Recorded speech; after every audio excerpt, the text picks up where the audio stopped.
Good day, everyone, and welcome to the 10-minute sales multiplier. I'm your host, I guess. There's nobody else. It's me, Shawn Casemore, joining you each and every Monday, 12 p.m. Eastern Standard Time, to share with you another sales multiplier strategy. Today, I want to talk about permission-based questions.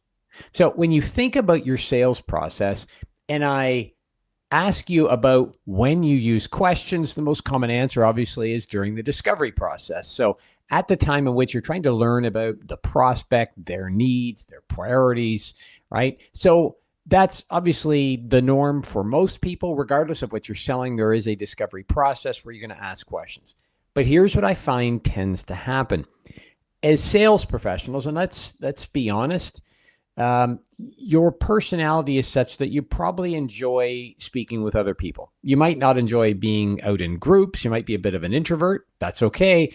But my guess is that if you're in sales and you actually enjoy what you do and you're good at what you do, you probably enjoy speaking with other people. You enjoy the social aspect of selling, and there's other aspects you probably enjoy as well. But just let's focus on that social aspect for a moment.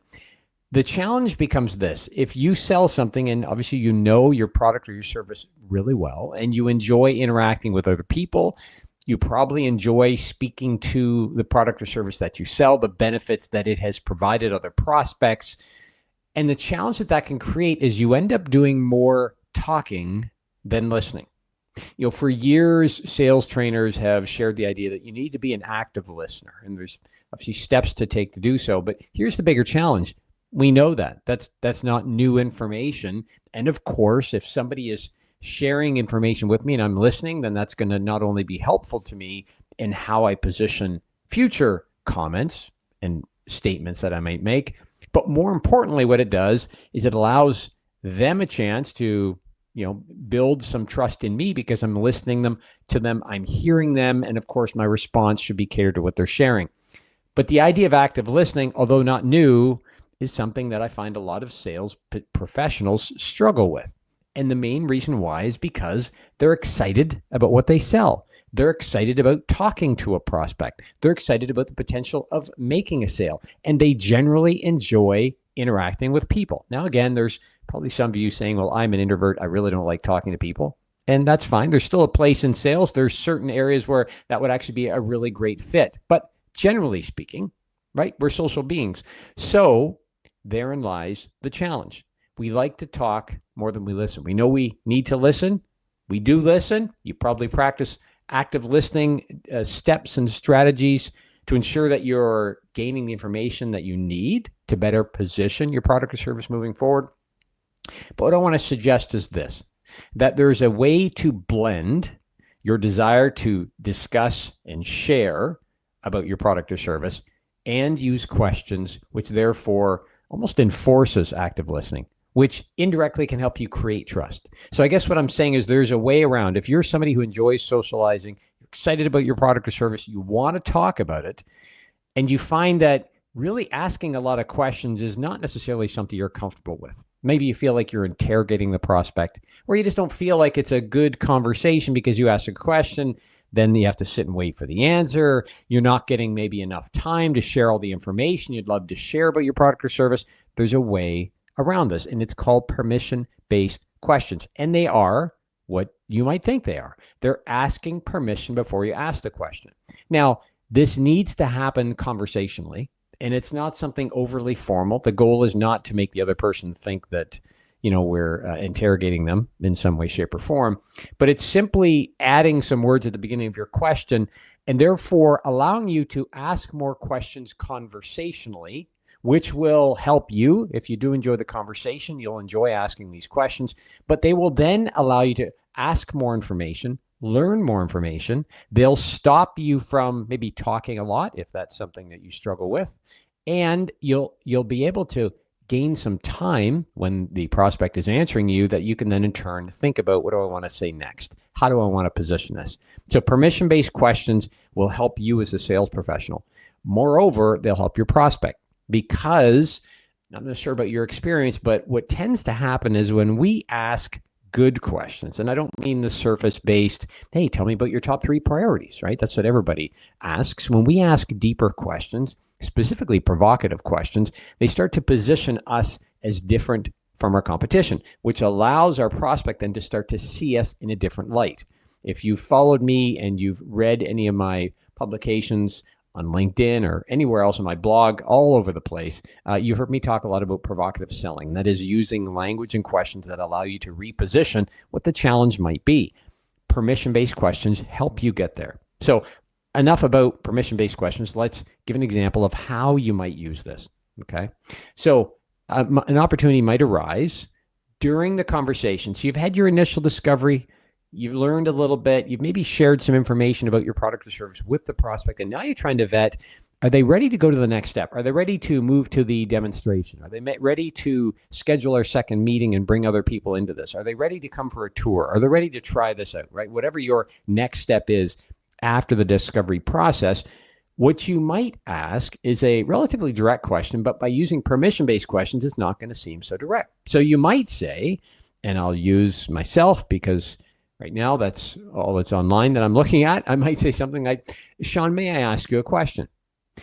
Would it make sense for the next step as we move to the demonstration? Shawn, may I ask a question? Would it make sense that you'll actually maybe try this out in your facility for the next 30 days? May I ask a question, Susan? Would it make sense that from here, maybe I connect you with some existing clients so you can really ask them some much deeper questions about the benefits they've seen using our insurance services? You get the idea. May I ask a question is one of, if not my favorite permission-based strategy. And the reason why is because I've never had personally, or any of my clients who I've taught the strategy to, I've never had anybody say, no, you may not ask me this question. They always get an answer. And so by using permission-based questions, again, there's many benefits. We've talked about those already, but what I want to help you understand is that it's the best way to validate where you're at in the sales process and that you can move to the next steps. In fact, think about permission-based questions as a way to allow you to flush out objections before you move forward. So again, when you ask permission, it's not as much of an interrogation. Can you imagine doing the same thing? Rather than saying, Susan, may I ask you a question? Susan says, sure. I say, well, would it make sense for us then the next step to be blank, right? To review the proposal together, to schedule a time to come to our site and take a look at this piece of equipment, to review the terms of the insurance policy together, right? So there's various examples of permission-based questions. But if I take that front end out, may I ask a question? Right? Suddenly it becomes a little bit different. So in that case, it'd be, Susan, the next step here would be, right? It turns more into a statement rather than a question, which is not necessarily what we want. You see, if you go back to a lot of the studies, and you've heard me reference Gartner study many times that was published, I think, late December 2020, what they told us is what many of us in sales know is that the people we're selling to are spending more time researching and less time with sales. That's the Cole's Notes version of that study. If you'd like more, you can obviously look that up. But what it also means is that when we have time with the prospect, what we don't want to do is revisit everything they've probably already found online.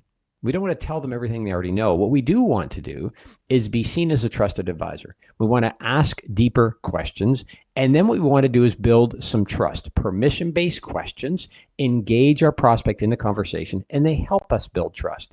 And what they'll do when we ask them correctly, they allow us to ensure there's no further objections, and they allow us to position the next step in the sales process. So if you're looking for a strategy to accelerate your sale, what I'd suggest you do is just take each stage of your sales process and include one permission-based question. Now, I've given you several examples.